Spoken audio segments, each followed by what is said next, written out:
E aí galera, beleza? Bem-vindos ao Paleta de Desenhos, aqui é o Alessandro e hoje a gente vai ver um método para desenhar um rosto ou uma cabeça, de forma muito mais fácil. E antes de começar o vídeo eu gostaria de agradecer a todos que se inscreveram porque a gente bateu a meta dos primeiros 100 inscritos. Então valeu aí pelo apoio, por acompanhar no canal, isso aí faz com que eu continue trazendo conteúdo bem massa para vocês. E para quem não sabe, eu ouvi dizer que quem se inscreve aqui no canal e dá like nos vídeos fica com um rostinho muito mais bonito. Uau! Então agora sem perder tempo, vamos lá!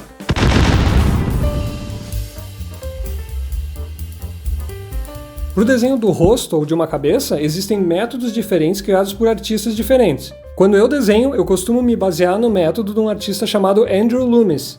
E o que eu gosto do método dele é que ele estrutura muito bem os planos que formam o rosto e a cabeça de forma geral. Então agora vamos para um desenho onde eu vou começar a explicar isso aqui um pouquinho melhor. Eu vou começar desenhando aqui um crânio, que é a estrutura mais fundamental da cabeça de uma pessoa, só que vocês não precisam desenhar isso aqui a não ser que vocês queiram. Essa esfera que eu comecei desenhando aqui, ela representa a parte mais volumétrica do nosso crânio. E agora eu vou traçar uma série de linhas que delimitam regiões bem importantes que nos ajudam a desenhar isso com mais facilidade. Essa linha vertical que corta a esfera ao meio, ela representa o nosso eixo de simetria do rosto, que divide os lados esquerdo e direito. Essa linha horizontal que corta a esfera, ela representa a linha da nossa sobrancelha. E se eu pegar a metade inferior dessa esfera e dividir ela em 3 partes, essa segunda linha que eu tracei, ela fica numa distância de 2/3 da linha central. E é essa linha que representa a base do nosso nariz. E se eu replicar essa distância abaixo de novo, eu vou ter a linha que representa a base do nosso queixo. E essas linhas verticais que estão cortando as laterais dessa esfera, elas representam uma característica bem importante do nosso crânio, que é o fato dele ser achatado nas laterais e não uma esfera como se fosse uma bola de basquete. E agora em modo acelerado eu vou botar os elementos aqui desse crânio para vocês verem melhor o posicionamento deles. Eu começo desenhando a cavidade do nariz e logo em seguida eu vou para a cavidade dos olhos, e vocês podem ver que elas ficam logo abaixo da linha da sobrancelha. Depois disso eu começo a dar mais forma ao rosto, desenhando toda a parte da mandíbula e a boca. E eu acredito que nesse desenho eu fiz a cavidade do nariz um pouco grande demais, ela não deveria ter sido tão alta. Mas igual vocês vão entender a ideia geral daquilo que eu quero mostrar aqui. E agora eu começo a fazer esse mesmo crânio, só que da vista lateral dele. Vocês podem ver aqui que eu faço 2 círculos concêntricos, O maior ele representa esse volume maior do crânio, enquanto esse menor ele representa essa fatia lateral que a gente cortou dele. A frente do crânio a gente pode começar representando com uma linha vertical ou praticamente vertical e depois a gente vai dando forma a ela. E o osso da mandíbula, que dá origem ao nosso queixo, ele vem para trás e se conecta na parte central do crânio. Tem 2 coisas bem importantes que eu quero que vocês reparem com essa vista lateral do crânio aqui. A primeira é que a região da sobrancelha, as estruturas do nariz e da boca, elas ficam saltadas mais para frente do que a região da cavidade dos olhos. E a segunda é que esse osso da bochecha ele vem da lateral do crânio e vai até a região frontal dele. E esses detalhes vão ser bem importantes depois na hora da gente desenhar um rosto. E só para exemplificar um pouco melhor, eu dei uma breve renderizada aqui no desenho, mostrando as direções dos planos do crânio. E todos esses aspectos influenciam a forma do nosso rosto. Então agora vamos para um desenho de um rosto mesmo. Esse rosto que eu vou desenhar aqui, eu estou criando ele direto de cabeça, não estou utilizando nenhuma referência para isso. E o processo que eu utilizo para iniciar o desenho é o mesmo que eu utilizei no desenho do crânio. Então eu começo desenhando a esfera que dá o volume principal da cabeça, depois as linhas de simetria do rosto, linha da sobrancelha, da base do nariz e da base do queixo. Essa parte que eu estou desenhando aqui agora, que se parece com um óculos, ela remete àquilo que eu estava falando antes no desenho do crânio, que o olho ele fica mais para dentro em relação à linha da sobrancelha. E essas linhas que eu vou desenhar agora, que conectam o queixo com as laterais do rosto, elas estão relacionadas com o segundo aspecto que eu tinha comentado, que é o fato do osso da bochecha vir da lateral da cabeça em direção à sua frente. E essas 2 regiões são muito importantes porque elas determinam essa área de plano frontal do rosto, onde tem as sobrancelhas, os olhos, o nariz, a boca e o queixo. E para fazer essas partes eu começo desenhando formas geométricas mais simples, como por exemplo a ponta do nariz, eu utilizo uma pequena esfera, a mesma coisa eu faço para o queixo, eu utilizo uma linha reta para a boca e também eu utilizo esferas para os olhos. E um detalhe interessante que vocês vão reparar agora que eu começo a fazer o desenho dos olhos é que a distância entre os 2 olhos é exatamente a medida de um olho. E um outro aspecto interessante de proporção, que agora eu não lembro se vem da técnica do Loomis, é que a largura da cabeça ela é equivalente à largura de 5 olhos um no lado do outro. E as laterais das narinas, elas também se alinham com a parte interna dos olhos. E apesar de todas essas regras de proporção e medidas elas facilitarem o nosso desenho, eu não quero que vocês também fiquem apegados de uma certa forma a tudo isso, porque os rostos eles variam, tá? Isso aqui é só um guia para ajudar a facilitar a gente a desenhar um rosto ou uma cabeça. Todas essas proporções elas podem variar em maior ou menor grau de pessoa para pessoa, por isso que é importante, caso a gente queira desenhar alguém específico, é fazer medições de proporção entre a distância de sobrancelha, base do nariz, queixo, distância entre olhos, tamanho do olho. É sempre importante a gente observar quem a gente quer desenhar, caso a gente queira desenhar uma pessoa específica e não simplesmente seguir esse método à risca. Os aspectos que eu considero os mais importantes desse método de desenho de rosto são entender de forma geral como é que funcionam os planos da cabeça, né, essa parte geométrica, e também as proporções de uma forma geral entre si. Dessa forma a gente consegue posicionar os elementos que estruturam a cabeça de uma forma que não fique bizarro e que seja coerente com aquilo que é uma cabeça humana. Então o foco aqui principal não é também ficar fazendo medidas milimétricas e extremamente precisas, é realmente entender esse contexto total de como que é a forma de uma cabeça. E um detalhe aqui que eu esqueci de comentar sobre uma das linhas horizontais que eu traço aqui é aquela que fica no topo da esfera, ela representa a linha do cabelo do personagem. E agora que eu estou começando a desenhar a vista lateral desse rosto, eu quero que vocês reparem como eu insiro os elementos nele. Perceba como o nariz é saltado para frente, enquanto as narinas elas vêm mais para trás em direção à bochecha. E a base do nariz ela entra em contato com essa musculatura que fica em torno da boca, né, que depois vai dar origem aos lábios. E depois tem o queixo e a mandíbula que se conecta com a parte do meio ali da lateral da cabeça. E a orelha inicia na linha da sobrancelha e ela acaba na linha da base do nariz.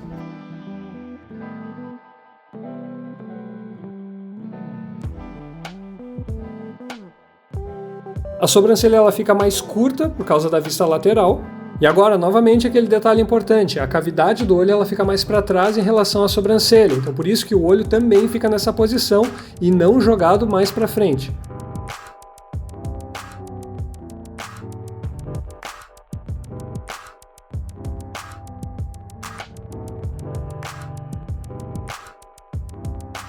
Eu fiz aqui nesses desenhos uma leve sombra só para vocês entenderem melhor como que são essas formas. E agora aqui eu estou colocando várias setas que indicam as direções dos planos do rosto. E eu quero que vocês percebam também aqui que tem alguns planos que também não necessariamente tem que ser para cima ou para baixo, alguns podem ser retos e tudo mais, mas eu só estou dando um contexto geral para vocês entenderem que o rosto ele tem todo esse movimento de linha. De certa forma, a gente pode ver até o rosto como se fosse uma espécie de um zigue-zague, né, que vai mudando a direção dos planos e é isso que vai construindo toda a estrutura do rosto.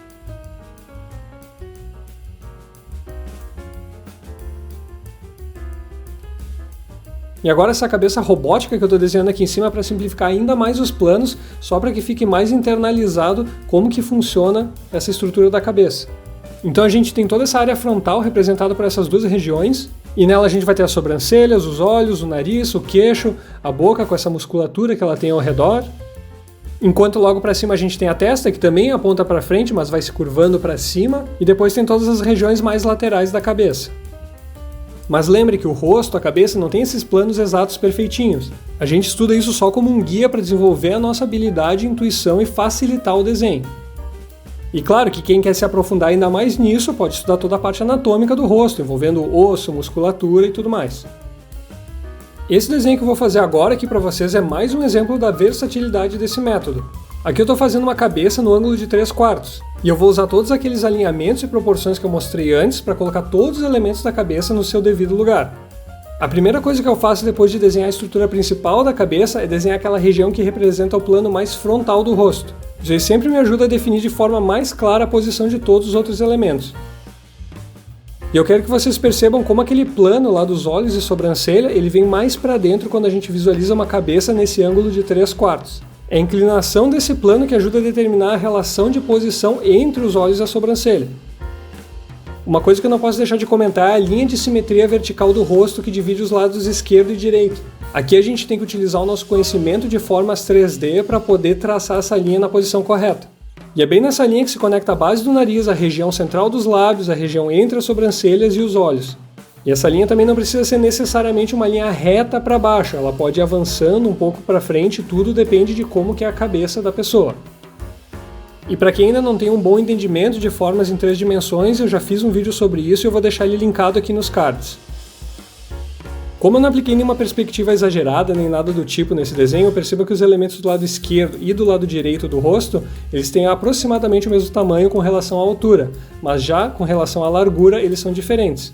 Devido ao ponto de vista de 3/4 da cabeça, os elementos do lado direito da cabeça eles têm um tamanho um pouco maior com relação à largura em relação aos do lado esquerdo.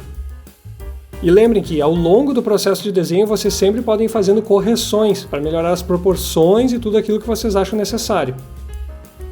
Uma outra coisa que eu quero que vocês tenham em mente é que para desenhar um rosto cada vez melhor é importante estudar cada elemento da cabeça de forma separada.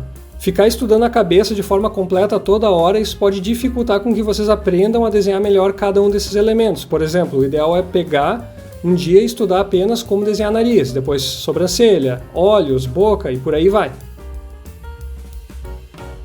E galera, tem alguma parte do rosto em específico que vocês têm mais dificuldade de desenhar? Coloca nos comentários aí embaixo para eu ficar sabendo. Após eu já estar com esse rosto praticamente finalizado, eu resolvi colocar um elemento a mais nele. Eu resolvi colocar um bigode nesse cara aqui. Sempre que vocês quiserem adicionar qualquer elemento que seja bigode, barba, brinco, óculos, uma tiara, qualquer coisa assim, vocês podem fazer isso depois de já ter estruturado toda a cabeça. Só tenham em mente que tem elementos que interagem com outros. Por exemplo, se colocar uma tiara, um boné, isso vai interagir com o cabelo. Então vocês têm que também saber lidar com esse tipo de situação. Após eu ter finalizado a estrutura desse desenho a lápis, eu gosto de passar a caneta, fazer um line art e dar um leve sombreamento para indicar novamente a forma dos elementos do rosto. E galera, desculpa a tremedeira da câmera, eu sei que isso acontece em alguns vídeos meus, mas é que eu ainda não tenho uma mesa com um local apropriado para eu prender o meu celular para gravar. Então eu só quero dizer que eu estou ciente desse probleminha aí e logo que eu puder melhorar a minha estrutura aqui de gravação eu vou fazer isso.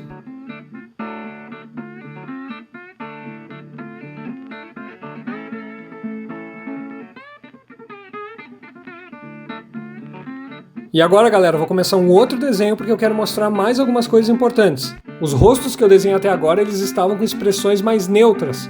E nesse aqui eu vou fazer uma coisa um pouco mais dinâmica. E o que eu quero que vocês reparem aqui é que os elementos do crânio são fixos, com exceção da mandíbula. E sempre que a gente quiser colocar alguma expressão facial em algum personagem, a gente tem que lembrar que a única parte da estrutura óssea que se mexe é a mandíbula. Enquanto os outros elementos que se mexem são relacionados a pele, musculatura, gordura e etc. E eu digo isso porque quando a gente faz essa base de estrutura do rosto, a gente tem que lembrar que os elementos ósseos, eles ficam sempre no mesmo lugar, com exceção da mandíbula que ela pode se movimentar dependendo da expressão. E as outras alterações que ocorrem no desenho devido às expressões faciais, elas ocorrem por cima dessa estrutura óssea. E nesse desenho aqui que eu estou fazendo essa personagem dando um grito, a linha que determina a base do queixo ela vem um pouco mais para baixo. Enquanto os outros elementos, como a sobrancelha mais franzida, as narinas mais abertas e puxadas para cima junto da musculatura da bochecha, por causa do esforço muscular do grito, elas estão ao redor daquela parte da estrutura do crânio que não é móvel. Então, no meu caso, quando eu desenho, eu acredito que é mais fácil manter as partes da estrutura do crânio que não são móveis com as linhas fixas, enquanto os outros elementos se deslocam por cima delas. E esse tópico de expressões faciais ele também pode se tornar bem complexo, por isso que tem todo um estudo à parte em cima disso também.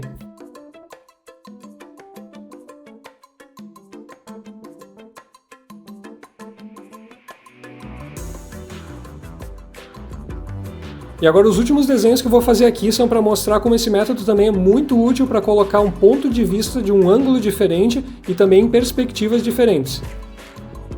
Aqui eu estou desenhando um rosto, um personagem visto do ângulo de cima. Só que para fazer isso eu reitero para vocês é importante ter uma noção de formas 3D e dependendo do caso também aquela parte de perspectiva mais aprofundada mesmo. Esse rosto aqui que eu estou fazendo é bem mais simples e de certa forma até mais cartunesco. E isso também mostra que esse método é bom para desenhar até em estilos de desenho diferentes. Para quem curte os estilos de desenhos que estão nos animes, nos mangás, esse método aqui também serve. Basta fazer alguns devidos ajustes de proporção de acordo com aquilo que a gente quer desenhar. Assim, só para que fique claro, eu não estou dizendo que esse desenho que eu estou fazendo aqui agora se enquadra nesse estilo.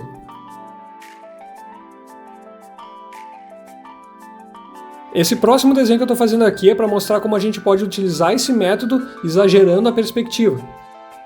Então aqui eu ajusto as linhas de proporção para se encaixar numa perspectiva que vai tornar o desenho mais dinâmico.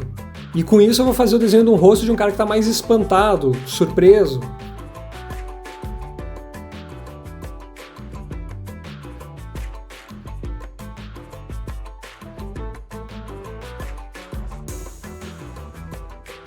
E reparem que à medida que a gente vai adicionando os elementos no desenho, eles também têm que estar de acordo com a perspectiva.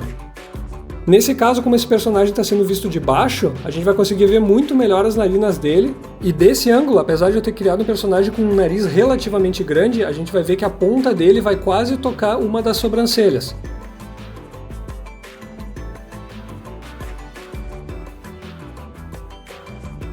E agora, com esse último desenho que eu vou fazer, eu também quero mostrar uma outra coisa que é bastante importante nesse método. E a questão aqui é, a gente pode distorcer essas formas da maneira que a gente precisar. Então nessa personagem que eu estou criando aqui, ela tem a cabeça mais alongada e a distância entre a base do nariz e do queixo é bem maior do que a distância entre a sobrancelha e a base do nariz. E eu fiz isso com a intenção de dar um ar um pouco mais exagerado, expressivo e cartunesco para essa personagem. E eu pensei nela mais ou menos como se fosse uma madame meio, talvez, estilo Bruxa dos 71 ou alguma coisa assim. Então galera, espero que eu tenha conseguido explicar bem, que vocês tenham entendido algumas coisas novas. Lembrem aí de comentar aí o que vocês têm dificuldade no desenho de rosto. E deixem o like e se inscrevam aí para o canal continuar crescendo e eu continuar trazendo conteúdo bom aí. Valeu pela atenção para esse vídeo, é isso aí e fui!